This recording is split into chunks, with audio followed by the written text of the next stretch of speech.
Anupama serial के आज रात के एपिसोड में आप देखेंगे कि वनराज साहब पाखी के गायब होने का ब्लेम अपनी एक्स वाइफ अनुपमा के सिर डालने की कोशिश करता है। इस पर अनुपमा उसे जमकर लताड़ती है और बहुत तकलीफ में होने के बाद अनुपमा उसे बताती है कि बच्चों को पालन और उसकी परवाह करना सिर्फ माँ की जिम्मेदारी नहीं होती।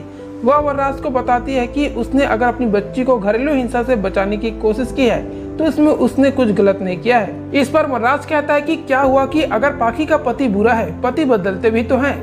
इस पर अनुपमा उसे जिंदगी भर का उदाहरण देकर कहती है कि शादी कोई पति सुधार योजना नहीं है कि औरत अपनी सारी उम्र घुट घुट कर काटे और फिर एक दिन पति सुधर कर यह जताए कि लो मैं सुधर गया।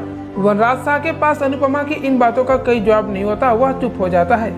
वहीं इस पर वनराज और अनुपमा को मशवरा देते हुए अनुज कपड़िया कहता है कि उन्हें इस वक्त अपनी बेटी को ढूंढने में फोकस करनी चाहिए।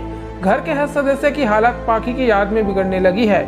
वहीं अनुपमा, वनराज और समर को पाखी दिखने लगी है और फिर उन्हें कुछ पल बाद ही इस बात का एहसास होता है कि यह उनका वहम है। फिर वनराज शाह को बाबूजी, अनुपमा को अनुज और तोसू को किंजल संभालने की कोशिश करते हैं। लेकिन कहानी में ट्विस्ट तब आता है जब सड़क पर अनुज अनुपमा पाखी की तलाश में भटक रहे होंगे।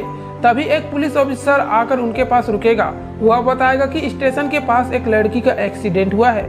ऑफिसर ये भी बताता है कि उस लड़की का डिस्क्रिप्शन आपकी बेटी से मेल खा रहा है। ऐसे में एक लीगल प्रोसेस के तहत आपको जाकर हॉस्पिटल में उस लड़की को देखना होगा, तभी हम कार्यवाही आगे बढ़ा पाएंगे। ये सुनते ही अनुज अनुपमा के पैरों तले जमीन खिसक जाती है।